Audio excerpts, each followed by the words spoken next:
السلام عليكم ورحمة الله تعالى وبركاته. إن الحمد لله نحمده ونستعينه ونستغفره ونؤمن به ونتوكل عليه ونعوذ بالله من شرور أنفسنا ومن سيئات أعمالنا. من يهده الله فلا مضل له ومن يضلله فلا هادي له. ونشهد أن لا إله إلا الله وحده لا شريك له ونشهد أن محمدا عبده ورسوله أرسله بالحق بشيرا ونذيرا وداعيا إلى الله بإذنه وسراجا منيرا. أما بعد فقد قال الله تبارك وتعالى في كلامه القديم والفرقانه المجيد بعد أعوذ بالله من الشيطان الرجيم بفضل بسم الله الرحمن الرحيم. وأنفقوا في سبيل الله ولا تلقوا بأيديكم إلى التهلكة وأحسنوا إن الله يحب المحسنين. وقال أيضا ظهر الفساد في البر والبحر بما كسبت أيدي الناس ليذيقهم بعد الذي عملوا لعلهم يرجعون. صدق الله العظيم وصدق رسوله النبي الكريم ونحن على ذلك من الشاهدين والشاكرين. وقال رسول الله صلى الله عليه وسلم إنما الأعمال بالنيات وإنما لكل امرئ ما نوى. وقال صلى الله عليه وسلم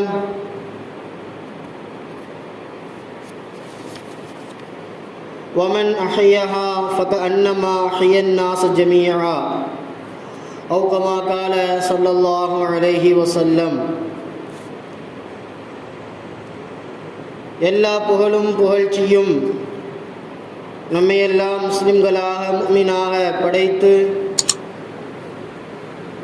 மேலும் கண்மணி நாயகம் ரசூலுல்லாஹி ஸல்லல்லாஹு அலைஹி வஸல்லம் அன்னவர்களின் உம்மத்திலே ஒரு அங்கத்தினராக ஒருவராக ஆக்கினானே.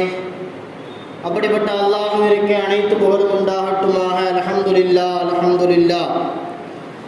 அவனுடைய சாந்தியும் சமாதானமும் அளவற்ற கருணையும் கிருபையும் எம்பெருமானார் முஹம்மது முஸ்தபா ரசூலை கரீம் முஜ்தபா ஸல்லல்லாஹு அலைஹி வஸல்லம் அன்னவர்களின் மீதும் அன்னவர்களின் வாழ்க்கையை அடிபுரலாமல் அப்படியே பின்பற்றி வாழ்ந்த உத்தம சத்திய சஹாபாக்கள், தாபிஈன்கள், தபஅ தாபிஈன்கள், வலிமார்கள், இறைநேச செல்வர்கள், சாலிஹான நல்லடியார்கள், குறிப்பாக இந்த அவையிலே வந்து அமர்ந்திருக்கின்ற நம் அனைவர்களின் மீதும் இன்னும் வர இருக்குகின்ற ஊரார்கள், ஜமாத்தினர்கள் அனைவர்களின் மீதும் அல்லாஹ்வினுடைய சாந்தியும் சமாதானமும் அளவற்ற கருணையும் கிருபையும் என்றென்றும் நின்று நடவட்டுமாக. ஆமீன் ஆமீன் யா ரப்பல் ஆலமீன். அன்பிற்கினிய அல்லாஹ்வின் நல்லடியார்களே, நாமெல்லாம் அல்லாஹ்வை வணங்கி வழிபடுவதற்காக அவனுக்கு பிடித்தமான ஒரு இடத்திலே அவனுடைய இல்லத்திலே ஒன்று கூடியிருக்கின்றோம். அல்ஹம்துலில்லாஹ்.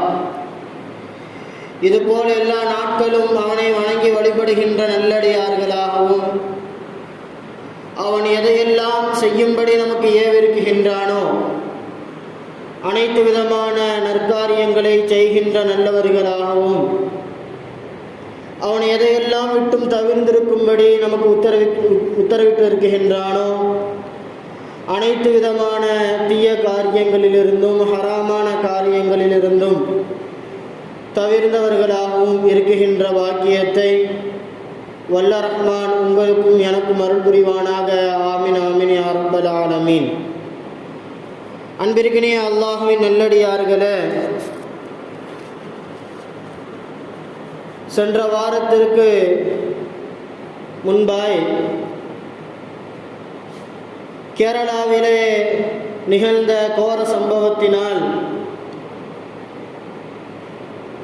கேரளாவினுடைய மக்கள் அந்த நிலச்சரிவின் காரணமாய் பலவிதமான தங்களுடைய பொருட்களை இழந்து தங்களுடைய வாழ்வாதாரங்களை இழந்து தவித்து கொண்டிருக்கின்ற ஒரு காட்சிகளை, செய்திகளை எல்லாம் நாம் பார்த்து வருகின்றோம். அன்பிற்கினிய அல்லாஹ்வின் நல்லடியார்களே, சென்ற வாரத்திலே அந்த கோர சம்பவத்திற்கான காரணங்கள், அந்த மக்களிற்கு எந்த அளவிற்கு பாதிப்புகள் ஏற்பட்டு இருக்கின்றது என்பதையெல்லாம் தெளிவான செய்திகளாக நாம் சென்ற வாரத்திலே பார்த்தோம். அன்பிற்கினிய அல்லாஹ்வின் நல்லடியார்களே, இஸ்லாம் அதனுடைய வழி காட்டலிலே ஒரு மனிதன் இன்னொரு மனிதனுக்கு செய்கின்ற உதவி உபகாரங்களை குறித்து அழகான முறையிலே சொல்லித்தரும். ஒரு மனிதன் கஷ்டத்திலே இருக்குகின்ற பொழுது அவனுக்கு மற்ற அடியான் எந்த அளவிற்கு உதவி புரிய வேண்டும், அருமை சஹாபாக்கள் எந்த அளவிற்கு உதவிகளை புரிந்திருக்கின்றார்கள், காலத்திற்கு ஏற்ப பின்னால் வந்த பெரியார்கள் எல்லாம் அவர்களுடைய சமூகத்தை எந்த அளவிற்கு பாதுகாத்தார்கள் என்பதையெல்லாம் நாம் கொஞ்சம் இந்த வாரத்திலே கொஞ்சம் சிந்திக்க வேண்டும். காரணம், நமக்கு மத்தியிலே ஏற்பட்டிருக்கின்ற இந்த கேரளாவினுடைய சம்பவம் நமக்கு மிகவும் ஆதங்கத்தை ஏற்படுத்தி இருக்கின்றது. அதனுடைய கலக்கங்கள் இன்னும் நம்மை விட்டு சென்றடையாமல் இன்று வரையிலேயும் செய்திகளை பார்ப்பவர்கள் கேரளாவிலே இன்னும் எத்தனை பேர்கள் உயிரில் இழந்திருக்கின்றார்கள், எத்தனை பேர்கள் மௌத்தாக இருக்கின்றார்கள், என்னென்ன செய்திகள் எல்லாம் அதனை குறித்து வருகின்றது என்பதை ஆராய்ச்சி செய்து கொண்டே இருக்கின்றோம். அன்பிற்கினிய அல்லாஹ்வின் நல்லடியார்களே, அந்த செய்திகளை பார்ப்பது மாத்திரமல்லாமல் அவர்களுக்கான உதவிகளை நம்மால் முடிந்ததை இங்கிலிருந்து நாம் என்ன செய்ய வேண்டும் என்பதையும் நாம் கொஞ்சம் யோசித்து பார்க்க வேண்டும். இஸ்லாம் நமக்கு அழகான முறையிலே ஒரு மனிதனுக்கு உதவி செய்வதை குறித்தான செய்திகளை அருமை நாயகம் ஸல்லல்லாஹு அலைஹி வஸல்லம் அவர்கள் தங்களுடைய வாய்மொழிகளாக நிறைய விஷயங்களை சொல்லித் தருகின்றார்கள்.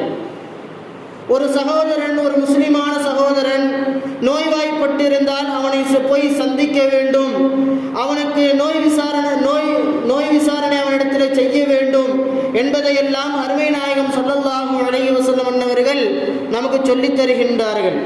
அன்பிற்கினிய அல்லாஹ்வின் நல்லடியார்களே, அந்த அடிப்படையிலே அண்டைய மாநிலத்திலே கஷ்டப்பட்டு கொண்டிருக்கின்ற நம்முடைய உறவுக்காரர்கள், நம் நாட்டினுடைய மக்கள், நம் இனத்தவர்கள், அவருடைய கஷ்டங்களை நாம் புரிந்து கொண்டு அவர்களுக்கு உதவி செய்வது நம்மின் மீது கடமையாக இருக்குகின்றது. அன்பர்களே, அவர்களின் பக்கம் உதவிக்கரங்களை நம்மளால் முடிந்த அளவு நீட்டுவது, நம்முடைய பொருளாதாரத்திலே, நம்முடைய பணங்களால், நம்முடைய பொருளாதாரத்தால், நம்முடைய சக்திகளால் நம்மளால் அவருடைய இடத்திற்கு சென்று நம்முடைய கைகளை கொண்டு ஏதாவது உதவி செய்ய முடியுமானால் அந்த உதவிகளை கூட நாம் கொஞ்சம் சென்று செய்துவிட வேண்டும் என்பதாக இஸ்லாம் நமக்கு அழகான முறையிலே சொல்லித்தரும்.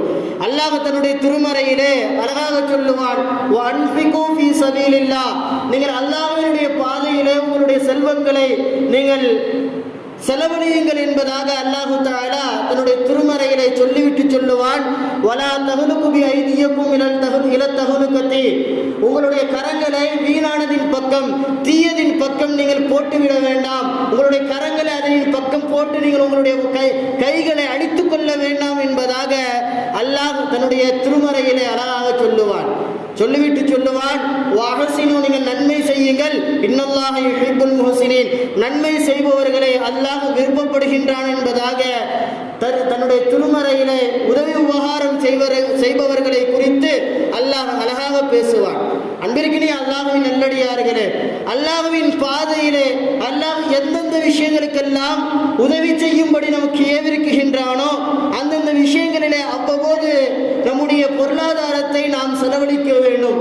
அதை நாம் செலவழிக்காமல் நாம் பாதுகாத்துக் கொள்வோமேயானால் அந்த பாதுகாப்பு, அந்த பணத்தினுடைய பேராசை நம்மளை ஏதாவது ஒரு கட்டத்திலே அழித்துவிடும் அன்பர்களே. ஏதாவது ஒரு சூழலிலே நாம் பாதுகாத்து வைத்திருக்கின்ற அந்த பொருட்கள் எல்லாம் அழிந்துவிடும். இன்று கேரளாவை நாம் பார்க்குமேயானால் பல மாடிகள், பல கோபுரங்கள் அமைந்த ஒரு நகரம், சுற்றுலா தலங்கள் அமைந்த ஒரு நகரம், இப்படியெல்லாம் பெயர்கள் வாய்ந்த ஒரு நகரம் என்று செய்தியாளர்கள் சொல்லுகின்றார்கள். அந்த நாட்டினுடைய அரசு நீதிபதிகள் எல்லாம் சொல்லுகின்ற செய்தி என்ன தெரியுமா? புதைந்து போன 3 நகரங்களிலே இன்மேல் மக்கள் வாழ்வதற்கு தகுதி அற்றவர்களாக ஆகிவிட்டார்கள். அந்த நகரம் இன்மேல் மக்களால், அந்த நகரத்திலே மக்கள் வாழ முடியாது, மக்கள் வாழாத நகரமாக அந்த நகரம் ஆகிவிட்டது என்பதாக தங்களுடைய செய்திகளிலே பதிவு செய்கின்றார்கள். பிற்கினி அல்லாஹ்வின் நல்லடியார்களே, பணங்களை எல்லாம் சேர்த்து வைத்தவர்கள், காசு பணங்களை சேர்த்து வைத்துக் கொண்டவர்கள், இது நமக்கு ஏதாவது ஒரு கட்டத்தில் பிரயோஜனம் அளிக்கும் என்று யோசித்தவர்கள், அவருடைய பணங்காசுகள் எல்லாம் இன்று மண்ணுக்கு அடியிலே புதைந்து விட்டது என்பதை நாம் பார்க்கின்றோம். பிற்கினி அல்லாஹ்வின் நல்லடியார்களே, அருமை நாயகம் ஸல்லல்லாஹு அலைஹி வஸல்லம் அவர்கள் ஒரு மனிதனை உலகிலே எப்படி இருக்க வேண்டும் என்று சொல்லுகின்ற பொழுது அழகாக சொல்லுவார்கள், இந்த உலகிலே ஒரு மனிதன் சாபிரை போல, வழிப்போக்கனை போல வாழ்ந்துவிட்டு சென்று விட வேண்டும் என்பதாக சொல்லுவார்கள். ஒரு வழிப்போக்கன் என்பவன் அவனுடைய வாழ்வாதாரத்தை அந்தந்த நேரத்திற்கு ஏற்ப சம்பாதித்து சாப்பிட்டு கொண்டு தங்களுடைய பயணங்களை முடித்து கொண்டு சென்று கொண்டே இருப்பான். இங்கிலிருந்து நாம் சென்னைக்கு செல்லுகின்றோம் என்று சொன்னால் ஒரு அரை நாள் ஆகின்றது என்று சொன்னால் போற வழியிலே நம்முடைய உணவு, நம்முடைய தேவைகள், சுய தேவைகள் எல்லாம் நாம் செய்வோம். அது போன்று தான் வாழ்க்கையும். நாம் இருக்குகின்ற இந்த உலகத்திலே அல்லாஹ் நமக்கு எவ்வளவு நாட்கள் கொடுத்திருக்கின்றானோ அந்த நாட்களை நாம் வழிபோக்கர்களாக அந்தந்த நேரத்திலே நாம் சம்பாதிக்கின்ற சம்பாதியத்தை நம்முடைய வாழ்வாதாரங்கள் போக மற்றதை அல்லாஹ்வினுடைய பாதையிலே நாம் கொடுக்க வேண்டும். அல்லாஹ்விற்காக நாம் செலவழிக்க வேண்டும். நம்முடைய வாழ்க்கையிலே பணக்காசுகளை நாம் ஆசைப்பட்டு விடக்கூடாது, அதன் பக்கம் நம்முடைய மோகங்கள் போய்விடக் கூடாது என்பதை மார்க்கம் அழகாக நமக்கு சொல்லித்தரும். அதிலே தான் அருமை நாயகம் அவர்கள் சொல்லித் தருகின்ற விஷயம், உங்களுடைய சகோதரர்களுக்கு நீங்கள் உதவி புரியுங்கள், அல்லாஹ்வினுடைய பாதையிலே உங்களுடைய செல்வங்களை நீங்கள் செலவழியுங்கள் என்பதாக அருமை நாயகம் ஸல்லல்லாஹு அலைஹி வஸல்லம் அவர்களும் அல்லாஹ் தன்னுடைய திருமறையிலும் அழகாக நமக்கு சொல்லித் தருகின்றார். விருக்கினி அல்லாஹ்வின் நல்லடியார்களே, அந்த அடிப்படையிலே அந்த கேரளாவினுடைய மக்களுக்கு நம்மளால் முடிந்த உதவிகளை நாம் செய்ய வேண்டும். நம்மளால் முடிந்த உதவிக்கரங்களை நாம் நீட்ட வேண்டும். நாம் ஹதீதுகளை நாம் பார்க்குமேயானால், வரலாறுகளை நாம் புரட்டி பார்க்குமேயானால், அருமை சஹாபாக்களுடைய வாழ்க்கைகளை நாம் புரட்டி பார்க்குமேயானால், இது போன்ற பேராபத்துகளிலே இருந்த தங்களுடைய சமூகத்தை எப்படியெல்லாம் பாதுகாத்து இருந்திருக்கின்றார்கள் என்பதை நாம் அழகான முறையிலே விளங்கிக் கொள்ள முடியும் அன்பர்களே. பிற்கினி அல்லாஹ்வின் நல்லடியார்களே, அல்லாஹ் அருமை நாயகம் ஸல்லல்லாஹு அலைஹி வஸல்லம் அவர்கள் அழகாக சொல்லுவார்கள், ஒரு மனிதன் உதவி செய்வதிலே எந்த அளவிற்கு நன்மை இருக்குகின்றது என்று அருமை நாயகம் ஸல்லல்லாஹு அலைஹி வஸல்லம் அவர்கள் சொல்லுகின்ற பொழுது அழகாக சொல்லுவார்கள், யார் ஒரு மனிதர் தங்களுடைய சகோதரர் கஷ்டப்படுவதை பார்த்து அவருக்கு உதவி செய்வதற்காக செல்லுகின்றார், உதவி செய்யவில்லை, உதவி செய்வதற்காக செல்லுகின்றார், தங்களுடைய பயணத்தை ஆரம்பிக்குகின்றார், அவரை பார்ப்பதற்காக, அவருக்கு உதவி செய்வதற்காக செல்ல அவர் எழுந்துவிட்டால், அவர் தயாராக ஆகிவிட்டால், அவருக்காக சுமார் 75 மலக்குமார்கள் தங்களுடைய இறக்கைகளை விரித்து அவருக்காக பாவ மன்னிப்பு கேட்டுக்கொண்டிருக்கின்றார்கள், அவருடைய செல்வத்திற்காக அவர்கள் துஆ செய்து கொண்டிருக்கின்றார்கள் என்பதாக அருமை நாயகம் ஸல்லல்லாஹு அலைஹி வஸல்லம் அவர்கள் சொல்லுவார்கள். சுமார் 75 மலக்குமார்கள், சாதாரண மக்கள் அல்ல, இந்த உலகிலே வந்து மார்க்கத்தை அறிந்த ஆளுங்கள் அல்ல, அல்லாஹ் யாரை தன்னுடைய வேலையிற்காக நியமித்து வைத்திருக்கின்றானோ, அல்லாஹ் தன்னுடைய காரியத்தை செய்வதற்காக யாரை படைத்து வைத்திருக்கின்றானோ, யார் துஆ செய்தால் அல்லாஹ் ஏற்றுக்கொள்வானோ அப்படிப்பட்ட மலக்குமார்களிலே 75 மலக்குமார்கள் தங்களுடைய இறக்கைகளை விரித்து அந்த உதவி செய்கின்ற அந்த மனிதருக்காக துஆ செய்கின்றார்கள் என்பதாக அருமை நாயகம் ஸல்லல்லாஹு அலைஹி வஸல்லம் அவர்கள் அழகாக சொல்லுவார்கள். சொல்லிவிட்டு அத்தோடு நாயகம் முடிக்கவில்லை, அடுத்தடுத்த சிறப்புகளை எடுத்து சொல்லுவார்கள். அந்த மனிதர் உதவி செய்வதற்காக சென்று விட்டார், அந்த மனிதருக்கு உதவி செய்வதற்காக அவர் சென்று உதவி செய்து விடுவாரையானால் உதவி செய்து விடுவாரையானால் அவர் ஹஜ்ஜி உம்ரா செய்த நன்மைகளை அல்லாஹ் அவருக்கு எழுதி விடுகின்றான். அவர் ஹஜ்ஜி உம்ரா செய்த நன்மையை முழுவதுமாக அல்லாஹ் அவருக்கு எழுதி விடுகின்றான் என்பதாக அருமை நாயகம் ஸல்லல்லாஹு அலைஹி வஸல்லம் அவர்கள் சொல்லுவார்கள். நாம் சாதாரணமாக ஒருவருக்கு உதவி செய்வோமேயானால் நமக்கு அல்லாஹ் தருகின்ற வெகுமதிகள் 75 மலக்குமார்களுடைய துஆக்களை நாம் பெற்றுவிடுகின்றோம். அதே போன்று அந்த மக்கா மாநகரிலே மதீனா மாநகரிலே நாம் சென்று ஹஜ் செய்கின்ற அந்த நன்மைகளை அல்லாஹ் நாம் செய்கின்ற சிறு உதவிகளிலே அல்லாஹ் அதனுடைய நன்மைகளை தந்து விடுகின்றார். இந்த நாம் எல்லாம் ஹஜ் செய்வதற்கு சென்றுவிட வேண்டும் என்பதாக கனவுகள் காண்டு வருகின்றோம். அதற்காக நம்முடைய அக்கௌண்டிலே தனி ஒரு பாதுகாப்பை சேர்த்து சேமிப்புகளை சேர்த்து வைக்கின்றோம். ஆனால் அதனுடைய நன்மைகளை அல்லாஹ் இப்படி சின்ன சின்ன விஷயங்களிலே அல்லாஹ் அதனுடைய நன்மைகளை தந்து விடுகின்றான். நாம் ஒருவருக்கு உதவி செய்வதன் மூலமாக ஹஜ் உம்ராவினுடைய நன்மைகளை அல்லாஹ் வழங்கி விடுகின்றான். ஒருவேளை ஒருவர் உதவி செய்வதற்கு சென்று விட்டார், அந்த மனிதருக்கு அங்கு சென்று உதவி செய்ய முடியவில்லை, உதவி செய்வதற்கான வாய்ப்புகள் அங்கு சென்றதற்கு அப்புறம் அவருக்கு கிடைக்கவில்லை என்று சொன்னால், அவர் உதவி செய்யாமல் திரும்புகின்றார் என்று சொன்னால், அப்பையும் அருமை நாயகம் சொன்னார்கள், அவர் திரும்புகின்ற பொழுது அப்பையும் அல்லாஹ் சும்மா அவரை அனுப்பிவிடுவதில்லை, உம்ரா செய்ததனுடைய நன்மையை அல்லாஹ் அவருக்கு தந்து விடுகின்றான் என்பதாக அருமை நாயகம் ஸல்லல்லாஹு அலைஹி வஸல்லம் அவர்கள் அழகாக சொல்லுவார்கள். இன்றைக்கு அல்லாஹ்வின் நல்லடியார்களே, அத்தோடு நாயகம் முடிக்கவில்லை. அவர் வீடு திரும்பும் வரையிலே, வந்து சேரும் வரையிலேயும் அல்லாஹ் தன்னுடைய ரஹ்மத்தை, தன்னுடைய அருள் வளத்தை அவரின் மீது அல்லாஹ் பொழிந்து கொண்டே இருக்குகின்றான் என்பதாக அருமை நாயகம் ஸல்லல்லாஹு அலைஹி வஸல்லம் அவர்கள் ஒரு மனிதனுக்கு உதவி செய்கின்ற பொழுது அவருக்கு கிடைக்குகின்ற நன்மைகளினுடைய பட்டியலை அருமை நாயகம் அழகாக சொல்லுவார்கள். இன்றைக்கு அல்லாஹ்வின் நல்லடியார்களே, இது போன்ற ஒரு வரலாற்றிலே ஒரு செய்திகளை பார்க்கலாம். ஜுனைதுல் பகதாதி ரலியல்லாஹு அன்ஹு இவர்கள் தங்களுடைய வாழ்க்கையிலே ஹஜ் உம்ரா செய்வதற்காக தங்களுடைய பணகாசுகள் எல்லாம் சேர்த்து வைத்திருப்பார்கள். ஹஜ் உம்ரா செய்வதற்காக தங்களுடைய பொருட்களை சேர்த்து வைத்திருப்பார்கள். ஹஜ்ஜிற்காக ஒரு நேரம் அவர்கள் கிளம்புகின்ற பொழுது அந்த பயணத்திற்கு போகும் வழியிலே உணவிற்கான ஏற்பாடுகளை, துணிமணிகளை வாங்குவதற்காக கடைவீதிற்கு செல்லுவார்கள். கடைவீதிற்கு சென்று அங்கே தங்களுடைய பொருட்களை வாங்குகின்ற பொழுது கடைவீதியிலே ஒரு நிகழ்வை பார்ப்பார்கள். ஒரு பெண்மணி ஒரு குப்பை தொட்டி அருகாமையிலே நின்று கொண்டு இருப்பார். இவர்கள் ஜாமாவை வாங்கி கொண்டு அந்த பெண்மணியை கவனிப்பார்கள். அந்த பெண்மணி சிறிது நேரத்திலே அந்த குப்பை தொட்டியிலிருந்து ஏதோ ஒரு பொருளை எடுத்து தன்னுடைய புர்காவிலே ஒழித்து வைத்துக் கொண்டு வேக வேகமாக செல்லுவார். இதனை பார்த்த ஜுனைதுல் பகதாதி ரலியல்லாஹு அன்ஹு அவர்களுக்கு பின்னால், அந்த பெண்மணிக்கு பின்னால் செல்லுவார்கள். என்ன அந்த பெண்மணி அந்த குப்பை தொட்டியிலிருந்து எடுத்து செல்லுகின்றாள் என்பதை பார்க்க வேண்டும் என்பதற்காக அவளுக்கு பின்னால் ஜுனைதுல் பகதாதி ரலியல்லாஹு அன்ஹு அவர்கள் செல்லுவார்கள். அவள் ஒரு கட்டத்திலே அவருடைய வீட்டை அடைந்து வீட்டின் உள்ளே சென்று கதவை தாப்பால் போட்டு விடுவார். ஜுனைதுல் பகதாதி ரலியல்லாஹு அன்ஹு அவர்கள் அந்த பெண்மணியுடைய வீட்டினுடைய கதவை தட்டுவார்கள்.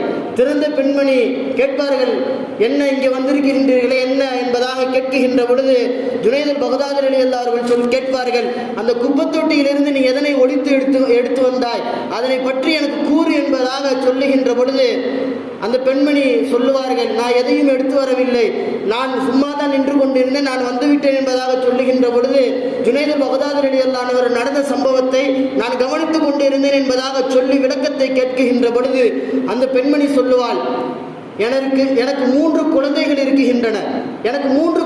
இருக்குகின்றனர், என்னுடைய கணவர் மௌத்தாகிவிட்டார், நாங்கள் சாப்பிட்டு கிட்டத்தட்ட 3 நாட்களுக்கு மேலாக ஆகிவிட்டது, என்னுடைய 3 பிள்ளைகள் பட்டினியாக கிடக்குகின்றார்கள், அவர்களுக்கு எந்த ஒரு உணவு ஏற்பாடும் என்னால் செய்ய முடியவில்லை, நான் வேறு யாரிடத்திலாவது யாசகம் கேட்க வேண்டும் என்று நாடினாலோ எனக்கு கொஞ்சம் அவமானமாக இருக்குகின்றது, காரணம் நான் அல்லாஹ்வை தவிர வேற யாரிடத்திலும் கையேந்த மாட்டேன், எனவே மற்ற மனிதர்களிடத்திலே கையேந்துவதற்கு எனக்கு கொஞ்சம் தயக்கமாக இருக்குகின்றது, எனவே நான் யாரிடத்திலும் கையேந்தவில்லை, நாங்கள் இதுக்கு அப்புறம் நாங்கள் உயிர் பிழைக்க வேண்டும் என்று சொன்னால், நாங்கள் பசி இல்லாமல் சாப்பிட்டு நல்ல முறையாக இருக்க வேண்டும் என்று சொன்னால் யார் வீட்டிலாவது சென்று நாங்கள் திருட வேண்டும் அல்லது யாரையாவது அடித்து ஏதாவது பொருள்களை நாங்கள் புடுங்க வேண்டும், இப்படி இருந்தால்தான் நாங்கள் எங்களுடைய வாழ்வாதாரத்தை, எங்களுடைய உயிர்களை நாங்கள் காப்பாற்றிக் கொள்ள முடியும், இருந்தாலும் திருட்டு போன போன்ற அந்த காரியங்கள் மிகப்பெரிய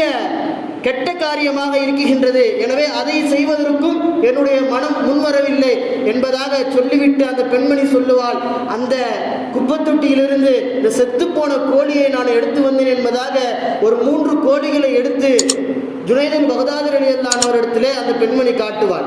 இந்த பொருளை தான் நான் எடுத்து வந்தேன் அந்த குப்பத்தொட்டியிலிருந்து என்பதாக தன்னுடைய நிலவரங்களை முழுவதுமாக சொல்லி முடிக்குகின்ற பொழுது ஜுனைதுல் பக்தாதி ரலியல்லாஹு அன்ஹு அவர்கள் அவருடைய கண்களில் இருந்து கண்ணீர் வழிந்தோடி கொண்டே இருக்கும்.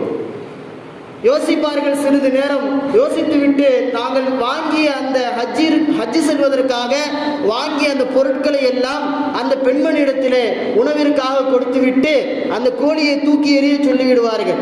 சொல்லிவிட்டு இந்த பொருட்களை துணிமணிகளை எல்லாம் அந்த பெண்மணியிடத்திலே கொடுத்துவிட்டு வேக வேகமாக தன்னுடைய வீட்டிற்கு போவார்கள். வீட்டிற்கு சென்று தன்னுடைய வீட்டிலிருந்து ஒரு ஹஜ்ஜிற்காக அந்த பயண ஏற்பாடுக்காக வைத்திருந்த காசுகளை பொற்காசுகளை எடுத்துக்கொண்டு வந்து அந்த பெண்மணியிடத்திலே ஜுனைதுல் பக்தாதி ரலியல்லாஹு அன்ஹு அவர்கள் கொடுப்பார்கள். கொடுத்துவிட்டு தன்னுடைய சீடர்களிடத்திலே சொல்லுவார்கள், இந்த வருடம் நான் ஹஜ்ஜிற்கு வரவில்லை, அதற்கான ஏற்பாடுகள் என் இடத்துல இல்லை, அதனால் நான் வரவில்லை, நீங்கள் சென்று வாருங்கள் என்பதாக ஹஜ்ஜிற்கான தங்களுடைய சீடர்களை ஹஜ்ஜி செய்ய இருக்கின்ற சீடர்களிடத்திலே தங்களுடைய மக்களிடத்திலே ஜுனைதுல் பக்தாதி ரலியல்லாஹு அன்ஹு அவர்கள் சொல்லிவிடுவார்கள். அந்த வருடம் ஹஜ்ஜிற்கு அவர்கள் செல்ல மாட்டார்கள். ஆனால் ஹஜ்ஜி செய்த அந்த சீடர்கள் எல்லாம் ஹஜ்ஜி பயணத்தை முடித்துவிட்டு நேராக ஜுனைதுல் பக்தாதி ரலியல்லாஹு அன்ஹு இடத்திலே வருவார்கள். வந்த அந்த ஹஜ்ஜி செய்த சீடர்கள் எல்லாம் கேட்பார்கள், நீங்கள் ஹஜ்ஜி பயணத்திற்கு வரமாட்டேன் என்று சொன்னீர்களே, ஆனால் உங்களை நான் தவாஃபினுடைய இடத்திலே நான் பார்த்தேன், எங்களுக்கு முன்னால் நீங்கள் தவாஃப் செய்து கொண்டிருந்தீர்களே, எப்படி என்பதாக கேட்பார்கள்.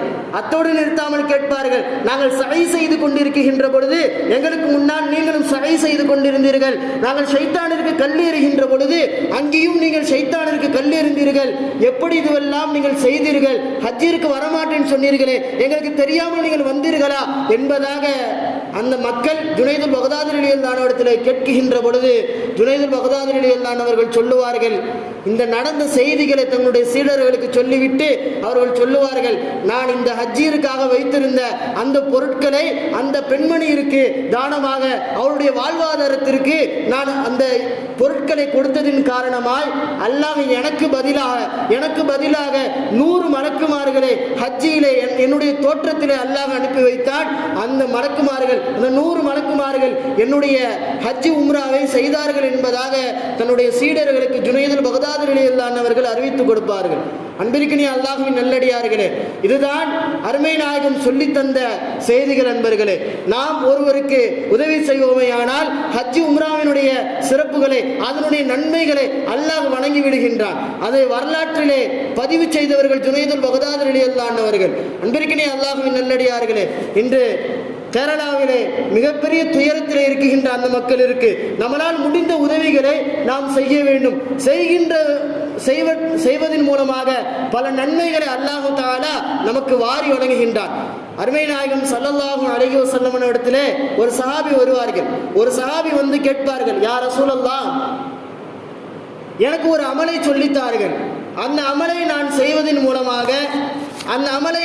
செய்வதன் மூலமாக எனக்கு சொர்க்கம் வாஜிபாக ஆகிவிட வேண்டும், அந்த அமலை செய்தால் நான் சொர்க்கம் சென்று விட வேண்டும், அப்படி ஒரு அமலை எனக்கு சொல்லித்தார்கள் என்பதாக அருமை நாயகம் ஸல்லல்லாஹு அலைஹி வஸல்லம் இடத்திலே ஒரு சஹாபி வந்து கேட்பார்கள். கேட்கின்ற பொழுது நாயகம் ஸல்லல்லாஹு அலைஹி வஸல்லம் அவர்கள் சொல்லித் தருவார்கள், சொர்க்கத்திலே உங்களை நுழைவிக்கக்கூடிய ஒரு சில செயல்களை, நல்ல அமல்களை உங்களுக்கு சொல்லித் தருகின்றேன், அதனை நீங்கள் செய்து வாருங்கள் என்பதாக சொல்லிவிட்டு அருமை நாயகம் சொல்லுவார்கள், உங்களிடத்தில் அடிமை இருக்குமேயானால், அடிமை பெண்மணிகளோ அல்லது அடிமையான ஆண்களோ உங்களிடத்தில் இருப்பார்களே ஆனால் அவர்களை நீங்கள் உரிமை விட்டு விடுங்கள். அடிமையை நீங்கள் உரிமை விடுவதன் மூலமாக உங்களுக்கு அல்லாஹ் சொர்க்கத்தை கொடுத்து விடுகின்றான் என்பதாக அருமை நாயகம் சொல்லுவார்கள். இரண்டாவது செய்தி சொல்லுவார்கள், யாராவது ஒருவர் ஆபத்திலோ பேரிழப்பிலோ மாட்டிக்கொள்வார்களே ஆனால் அவர்களுக்கு நீங்கள் உதவி புரியுங்கள், அவருக்கு நீங்கள் உதவி செய்வதன் மூலமாக உங்களுக்கு அல்லாஹு தஆலா சொர்க்கத்தை அல்லாஹ் தந்து விடுகின்றான்.